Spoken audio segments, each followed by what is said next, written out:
The Carolina Panthers have officially been eliminated from the playoffs, so we're going to examine how we got here, what big decisions are coming, and why Panthers fans should have some hope today on the Locked On NFL Scouting Podcast. You are Locked On NFL Scouting with the Draft Dudes, your daily podcast for NFL and college football scouting.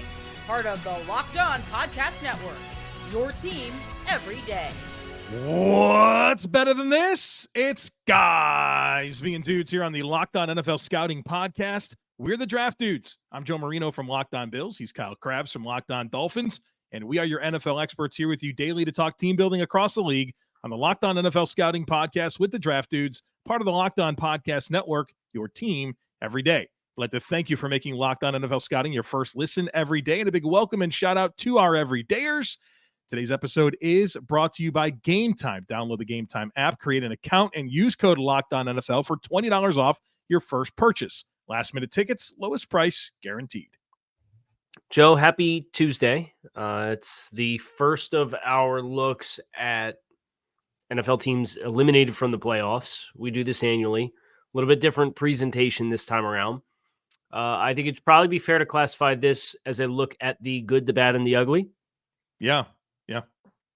Just not in that order. Just not in that order at all. So I would say for Carolina specifically, we're probably going to start with the bad, and then we'll do the ugly, and then we'll do the good. That's probably pretty fair. If you wanted to justify the ugly being first and the bad being second, we could do that. But we're going to do what the heck happened, how we got here, and then we're going to look at what you have to work with. And then we're going to talk about reasons for optimism moving forward. Shall we? Let's do it. And the good news is, fans of teams that don't make the playoffs, you're going to get one of these episodes on your team. So, yep, Panthers just happen to be the first one out. Every team. That's what happens when you start 1-11. Yeah, that's not helpful. Yeah. So how do we get here? Well, we're 1-11. But here's the reality is I think two major things stand out to me as we get into the how we got here. The autopsy is a phrase that you've used that I really like. I think two big things. You mismanaged your decisions at head coach and quarterback, not just right now, but recently throughout the last few opportunities to get a head coach and the last few opportunities to get a quarterback. Matt Rule, that's a goofy hire. And you parlayed that into Frank Reich, who I don't think we can point all of our fingers at Frank Reich and feel like, you know what, had to go. Wasn't going to happen with him. I think he deserved more of an opportunity. I don't know what could have happened in the span of 9-10 months that would say, hey, this is the guy that can lead our organization moving forward to, you know what, irreconcilable differences, can't do it. And so you've right or wrong, the firing, you've made mistakes. And the same thing applies to the quarterback position, whether it's a decision that I disagree with in drafting Bryce Young, but also the since Cam Newton, right? Even late stage Cam Newton, every step of the way, it's been incorrect. And so the two most important things you can do for a football team is get a head coach and a quarterback, and you haven't done that. And so it's unsurprising that you're in line to have the number one overall pick despite not actually getting to make that selection. And when you go over the rest of the state of this roster, because I don't think it's a particularly deep roster. I think it's a roster that has talent, but they've been slammed with injuries this year. Yeah. They got slammed with injuries up front. They got slammed with injuries in the back seven on defense. And they haven't had the bodies to sustain it. And a lot of that comes back to how much cash and capital resources did you invest in annually swinging on a quarterback? Right? It is such a root of the player personnel. You could talk about team culture and you could talk about the coaching, and I think that's a separate conversation. But from a player personnel perspective, to swing so frequently, so aggressively, and so ineffectively, it's like Dan Uggla hacking at sliders in the dirt. Ooh, I love that. Or trying to make it's like how did Dan Uggla manage to bat 204 but hit 34 home runs and strike out 220 times? Because he swings at anything. Yeah. And that's what Carolina the past 4 years. And look, you found the conviction to go up and go to the number 1 overall pick and draft a quarterback. I think that's at the very least a step in the right direction, because it gives you some sustainability in a window instead of just annually saying, oh, well, that didn't work, so let's trade more picks. Yep. Let's sign another guy. Yep. Let's trade up with New England and draft Matt Corral for him to not make the roster in year 2. Like all that kind of stuff. Yeah. Sam Darnold, Baker Mayfield, Teddy Bridgewater, right? Like it's just been miss. Imagine if you used all those resources, if you picked the lane and stayed in it, if you stayed with Teddy Bridgewater, hypothetically, and you used all those other assets for the rest of your roster, you could probably gain through the injuries that have just whitewashed this team a lot more effectively. You mentioned injuries. No bigger issue than the guard position. Kyle, they've played 7 different right guards this year. They've played 6 different left guards. It's supposed to be Austin Corbett and Brady Christensen. Corbett, of course, late injury in 2022 impacted this year, and then he got hurt again. And then Brady Christensen got hurt. So you're rotating guards left and right. Chandler Zavala. Right, replacement level players. Yeah. Right, they're not good. And then defensively, you mentioned the injuries. Shaq Thompson, Jaycee Horn, Jeremy Chinn. I mean, why don't you just add Brian Burns to that list to get your 4 most important defensive players injured? So what's been impressive, though, is really, I think the last 5 or 6 games defensively, they played a lot better. And they're starting to get some of those guys back, at least Horn recently played and Jeremy Chinn recently played. But yeah, they've been banged up on defense. They're upper quartile of the league in yards allowed defensively. But points, I think their scoring defense is actually surprisingly pretty decent, if I'm not mistaken. Well, no, I mean their yards. Their yards are good. Their points are bad. Yeah, they're 31st in scoring defense, but their yards are 7th. Yeah. Now you can look at turnover differential. I think that's a big piece of the puzzle here, where they've played for all of these good yardage games. You played the Colts and gave up 198 yards. He had 1 turnover. Then he gave up 295, 311, 264. Didn't have a turnover in any of those 3 games. 2 of those were 1-score losses. You had a 1-score loss against Tampa Bay, but you had 1 turnover in that. So it's just like they haven't turned the ball over relative to a 9-touchdown, 9-interception ratio on the offensive side of the ball. You're not getting the ROI in the passing game in that way. So you have to really be opportunistic turning the ball over. And that's where guys like Shaq Thompson and Jaycee Horn would have been really helpful for you to make more splash impact plays and steal possessions. Their turnover percentage, their takeaway percentage on defense is 5.3% of drives. It's got to be dead last. It's absolutely dead last. And so nothing's easy for you, right? Nothing's easy for your offense, which has its own issues. Like we mentioned, a banged up offensive line, lack of separation skill at wide receiver obviously hasn't been great for Bryce Young. And then not being able to lean on the run game, right? So like, what can you lean on offensively? Yeah, they're not running the ball consistently. They don't get separation. They're banged up on the offensive line. They're not getting short fields, right? It's all hard. How's this for a manifestation of exactly what you just talked about? Carolina's average possession is 6.3 plays per drive. That is 5th highest in the NFL. And yet their yards per possession is under 25, which is 30th in the NFL. So you have a top 5 plays per possession, and you are bottom 3 in yards per possession. Everything's hard. Yep. While we're piling on, probably a lack of a pass rusher opposite of Brian Burns. Justin Houston didn't work out. Yetur Gross-Matos has not become an impact pass rusher in any way, shape, or form. I mean, it's been Luvu, but they've needed him in other. He's a friggin' stack linebacker. Right. They've needed to move him around. Right. So a multitude of reasons got us here, right? There's anything else you want to add here? I know like this is supposed to be a bit of a pile-on session. The conversation certainly gets more encouraging, but right. Well, you have to talk about the pathway to getting here. Yeah. Before you talk about where you go from here. So I think in a retrospect, from a personnel decision, I think we've very well documented, at least for the last several seasons, that Carolina has kind of been spinning their tires. And I think when you get slammed in injuries the way that they did, new coaching staff, new scheme, who knows what the truth is as far as Frank Reich and the offense and what they wanted to do, and Thomas Brown, and right, like, you don't want to get into hearsay, right? You've heard all kinds of things since Frank Reich's been dismissed that would seem to pin plenty of the blame at the feet of Frank Reich for this. Who knows where the truth is with that? I do think it's interesting with the coaching changes that were made. And obviously you fire your coach midway through the season. So that's That's not going to help your sustainability either to make the playoffs, unless you're Rich Bisaccia. Then you offload Deuce Staley, Josh McCown, Frank Reich. It's just like a very weird collection of talent that makes you feel like not everybody in-house was rowing in the same direction. Short period of time, too, to get there. An alarming period of time for that to already be rearing its head. Yeah. All right, folks, we're going to look at the big decisions coming up and, of course, our Levy Grail segment of the Carolina Panthers, so stick with us. But look, you shouldn't have to worry when you're buying tickets to your next big event.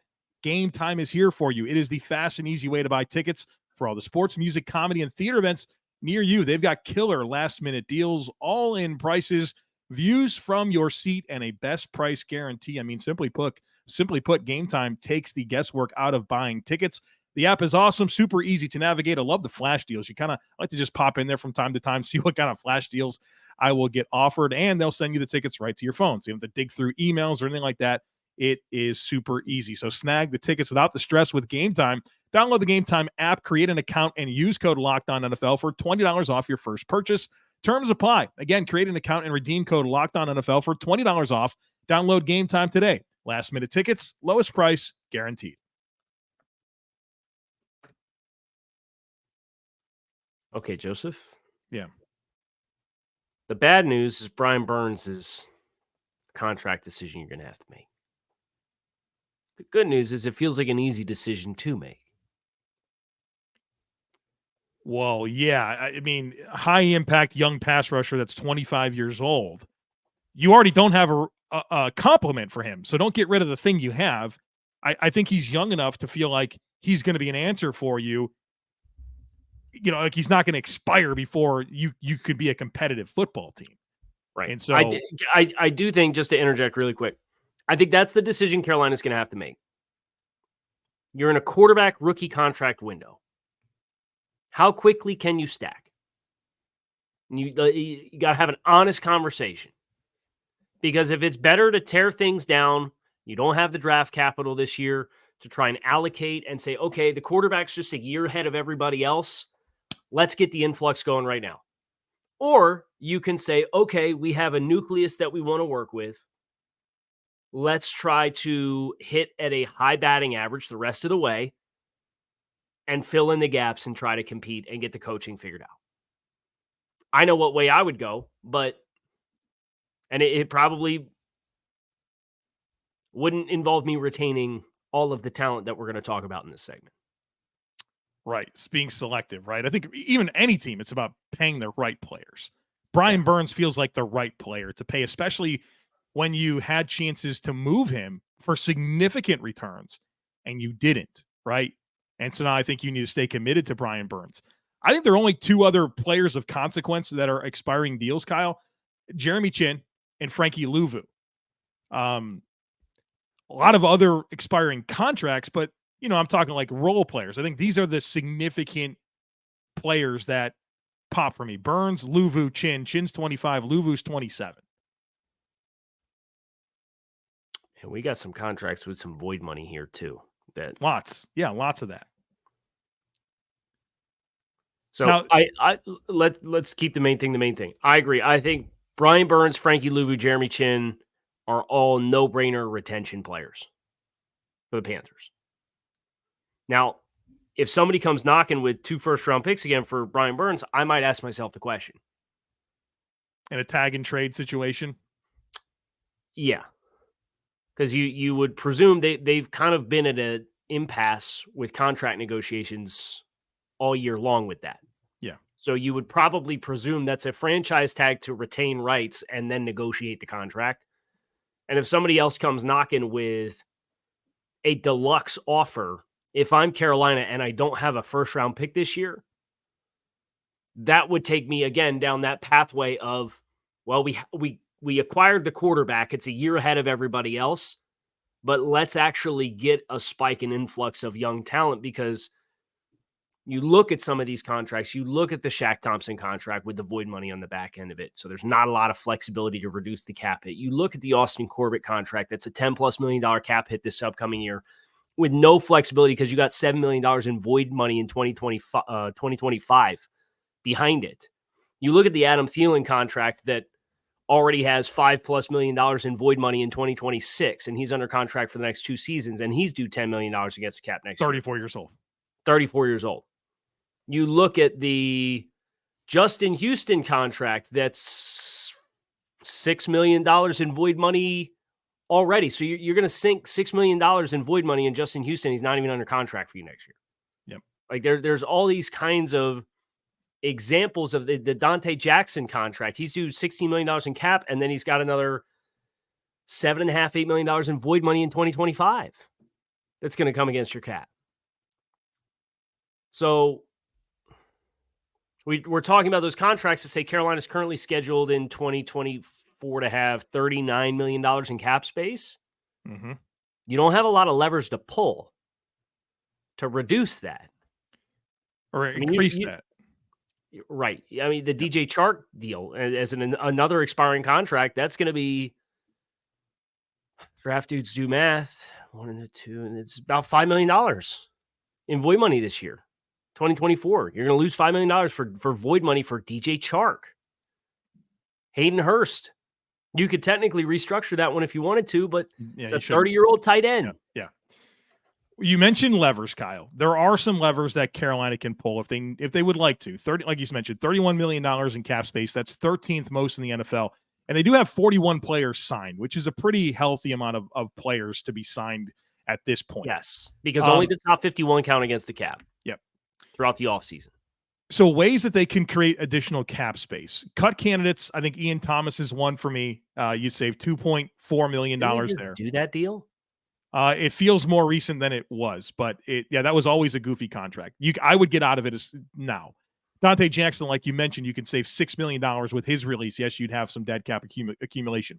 I think you have 3 restructure candidates. You have more, but when I talk about restructure candidates, they are players that you want to stay connected to without question because you're just pushing money down the line. You don't want to do that with players that you potentially might want to get out of their deal. 3 guys that come to mind for me there. One of them, Taylor Moton, $8.7 million in cap savings with a restructure. Bradley Bozeman, who I think has been a solid center for them. You get $2 million there. And then a guy that I would think about is Shai Tuttle at $3.5 million if you wanted to create that additional cap space. You also can look at an extension for Derrick Brown. Right now playing under the 5th-year option. And so you can give him an extension, reduce that cap hit, and you can find some cap space there if you want to stay committed to Derrick Brown beyond the 2024 season. So I think those are your most logical pathways for cap space. And so you could probably get to around $50 million, which is a healthy amount of space to work with. But yeah, they've got some medicine to take when it comes to like you mentioned, void years, but also the amount of dead cap that they're sitting on right now for deals for Christian McCaffrey and DJ Moore that really hurt their rollover cap space opportunities. Right. So if you're not familiar with rollover cap, whatever you don't use annually, you can carry over to the following year. Yep. And there 2 things. Like we can't even cut Andy Dalton. Andy Dalton, you would cut Andy Dalton, you'd lose money against the cap versus what he's on the books for.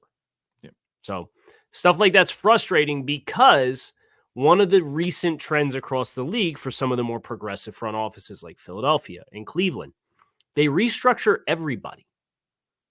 We've talked about this, right? Mm-hmm. So the thought process is, okay, we restructure everybody and we defer cap space because, yes, we are putting off money to future years. But the thought process is the salary cap, barring another global pandemic, because it's the only time the salary cap has regressed in ever. Yeah, ever. Yeah. To my knowledge, yeah. It has been that 2021 salary cap because of the 2021 season when there was all the lost revenue share because there were no ticket sales, right?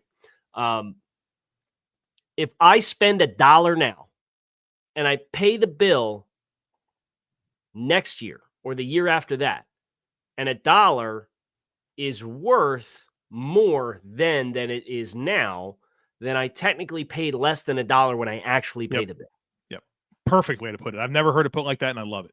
So that's a very, you'll hear like Philadelphia restructured, just a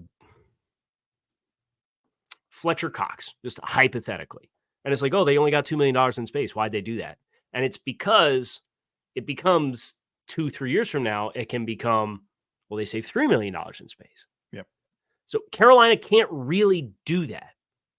So that's something to look for moving forward is, you said, I think it best, take your medicine with the contracts that you've currently given out, but you need to have an eye towards more flexibility moving forward, because I think that's the thing that stands out the most about Carolina with their cap situation. And because they don't really have draft pick assets, I would say all around, they're a pretty unflexible state of affairs going into this offseason. Fair enough. All right, we're going to talk about some other decisions that they have to make, including the head coach, the fifth-year option on Jaycee Horn, and, of course, our Levy Grail all coming up here in just a moment. Stick with us. But, look, I know we come to sports to escape from some of the crazy realities of life, but can we talk for just a minute about preparing for real life? According to the FDA, pharmacies are running out of antibiotics like amoxicillin right in the middle of the worst flu season in over a decade. That's scary. I can't imagine a more helpless feeling than if my wife or my daughter got sick while a supply chain issue kept them from having life-saving medications that they needed. Thankfully, we'll be okay because of Jayce Medical. The Jayce case is a pack of 5 different antibiotics to treat a long list of bacterial illnesses, including UTIs, respiratory infections, skin infections, and more. This stuff can happen to any of us. So visit jacemedical.com and complete your physician encounter, and that will be reviewed by a board-certified physician, and your medications will be dispensed by a licensed pharmacy at a fraction of the regular cost. It's never been more important to be prepared than today. Go to jacemedical.com and use offer code LOCKEDON to get $20 off your order. That's jacemedical.com. Use our code LOCKEDON for $20 off your order. Did we acknowledge Derrick Brown? I did. I talked about him as an extension candidate. So if they wanted a trade candidate for me. Okay. I mean, I don't. So you'd save $11.1 million in cap space because it's a fully guaranteed salary that you could offload, and a team could convert that as a part of a signing bonus to base minimum salary, get a new contract on the books, and have a very small salary cap hit space for the first year of the new deal. They also might just want to keep Derrick Brown. Right. They could. They could, but that's a player for me from a salary cap perspective. It's an expiring contract next year. He doesn't make the impact plays that would justify. He's a good player, but he doesn't make the impact plays that would justify him being a mid-teens or up interior defensive lineman in my mind. And that might be a player that, what if Detroit calls? And I know Lee McNeil's been a nice player, but just hypothetically throwing a team out there that, like, could you get a day 2 pick for Derrick Brown? I'd probably do it. The cap space flexibility and the extra draft pick would be worth it for me, just if we're talking about where Carolina's at right now. Yeah, and also I think it'd be a little unlikely for the same reasons that you had questions about them giving him a lucrative contract extension. Would you really want to give up an assets and then give him that extension, right? Like, I feel like that applies both ways when you're considering if that would go down. Fifth-year options decision Carolina has to make on Jaycee Horn, and he gets the basic number. It's going to be $11.9 million. Yes. That feels like an easy yes, right? I mean, health's been the only issue. When he's on the field, he's great. So, and that's not a big number for a corner of his skill set, $11.9 million. So they'll need to do that, and then they'll need to hire a head coach, Kyle. And maybe that kind of allows us to transition into the Levy Grail, which is now the point in time where we really flip to the positives of the discussion. And of course, you know, we have to say the line, Bart. Say the line. Fight on, my men. I am hurt, but I am not slain. I'll lay me down and bleed a while, and then I'll rise and fight again. We're going to find your optimism here, Carolina Panthers, and that probably starts from getting a new head coach. And I have a lot of feelings about what Carolina should do at head coach, and part of me doesn't feel like what I think should happen is going to align with what Dave Tepper is going to want, because I feel like he's going to want like this really robust resume guy, you know, to come in and take control of some things. If I'm Dave Tepper, I am prioritizing a Kyle Shanahan disciple as my head coach, because I feel like that's going to be what's going to give Bryce Young his best opportunity to have success in the NFL. And so, you know, my first interview is going to be with Bobby Slowick from the Houston Texans, and then I'll find out some other candidates from there. But I think that's exactly what Bryce Young needs. Not for nothing, at least on the rumor mill, Frank Smith, offensive coordinator for Mike McDaniel. The rumor mill has invoked that name potentially as well as an interview candidate. Yes, those guys. Yes. Yeah, I think it's the right blend of the traits of Bryce Young, right? You have this number 1 overall pick at quarterback that has a unique skill set that if you tailor your offense to it, you can get pretty excited about, Bryce and his playmaking ability. His accuracy. I think those are things that stand out for Bryce. We've seen quarterbacks that maybe don't pop in the most robust physical tools, have a lot of success running these kinds of offenses. Case in point, South Beach and San Francisco right now, the Bay Area. Brock Purdy's not a high tools guy. That's why he was Mr. Irrelevant. Tua Tagovailoa is always going to be measured against Justin Herbert because he went 1 pick before him. And the physical tools are never going to match up to Justin Herbert. But those guys are capable of playing efficient, effective, and impactful football with the right group around them. And that's what you're going to have to try to replicate with Bryce Young. And because of that, I think you're barking up the right tree with the style of offense that you're suggesting. Other reasons for optimism, I think for all of that we just discussed with their cap position, and they certainly have some albatross deals and dead cap and void years and things that you don't love to see. They're not in cap hell.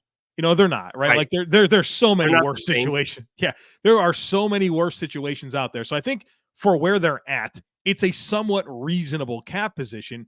And for the conversation about draft capital, they don't have their first round pick this year, and that stinks because it's going to be the number 1 overall pick. Okay, I'm not gonna try to slant that in any other way, shape, or form. But you still have a 2, 3, 4, 2 5s, and a 6, and then everything's normal in 2025, right? So you're you're going to get out of this pretty quickly. And I think part of the McCaffrey deal, it was that offset a little bit of what the big price tag that you paid to go up to 1 with Chicago. So you reasonable resources here. Yeah. And say what you will about the dead money this year that the Panthers are going through. Their 2 highest dead cap numbers for next year are less than $1 million. It's Brandon Smith and Matt Corral, right? That's awesome. So it's not like you're burning cap on players that are not here. That's another plus. A lot of times you have a really ugly year with that. And obviously Carolina, with the trade deadline last year for Christian McCaffrey, it deferred a lot of the guarantees that were left on that contract into this year. So you're paying a lot of the money against the cap for a player that you traded last October. That sucks. You're not doing that next year. Yeah. So you can make sure all of your investments and all that you're spending is going into next year's product, which is good. I think Carolina, whether you like Bryce Young or not, the fact that they do have an identified direction at quarterback, I think is something to celebrate if you're Carolina. There's at least a diligence period here, right? There's a lot invested here. He's going to get time to prove himself. And I'm not sure you can say that about any other team in the NFC South. Does any team in the NFC South have like a very clear, defined quarterback situation? Like that's good that you're like, it's Derek Carr. I'd rather, would you really rather have that situation?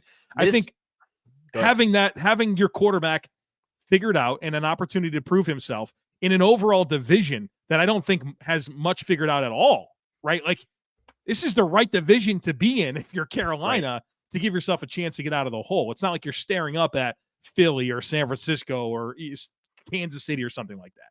So I'd say this in that light. This division is going to be a race to who figures quarterback out first.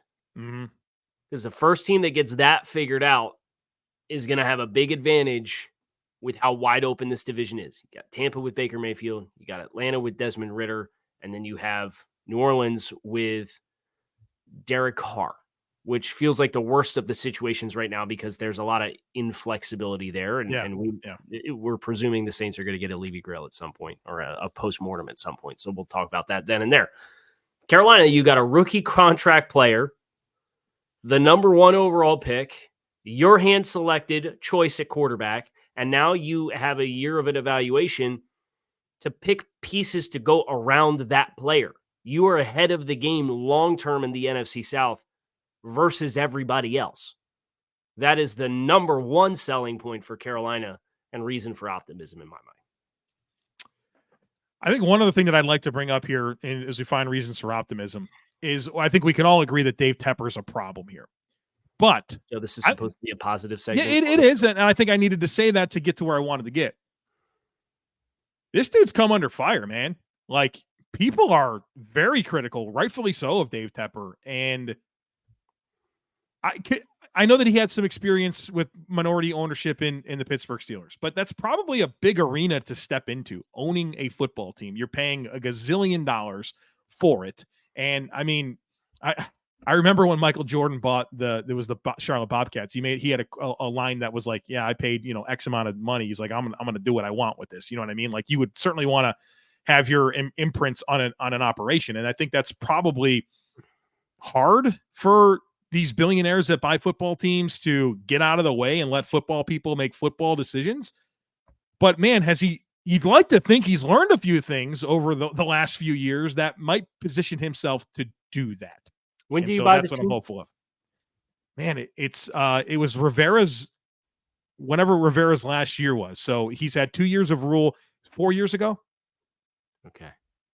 I just, as somebody whose team had an owner who bought the team, who also was very hands-on and a very accomplished business person, but hands-on in, I think, negative ways. Stephen Ross was like that when he bought the Dolphins in 2008. That gradual progression to where I think Stephen Ross is at now in total took 10 years, but you saw enough changes along the way where you feel like Tepper's going to start to be on that curve if that's going to happen. And Ross learned hard lessons, right? Right. And you'd hope that Tepper has learned some hard lessons in the last few years. Right. And we'll see what he does, but that would give me some hope that you feel like the hard part of the transition should be starting to look like it's in the rearview mirror. But we'll find out. So, Panthers fans, don't cry because it's over. Smile because it happened. The 2023 Carolina Panthers, our postmortem, our outlook, our Levy Grail reason for optimisms, that's going to do it. And we will shift our focus next to whichever team gets the E next to their name. Might be the Patriots, guy. It might be the New England Patriots. There were some elimination scenarios for them last week that they dodged some bullets. They are sitting with 10 losses. They are nipping at the heels of Carolina in the standings at the bottom of the standings. So we'll see. But we will deliver our next postmortem after our next eliminated team. I'm Kyle Crabbs. He is Joe Marino. We are locked on NFL Scouting. We appreciate you guys checking out the show. Make it a great rest of your day. We are out of here. Peace.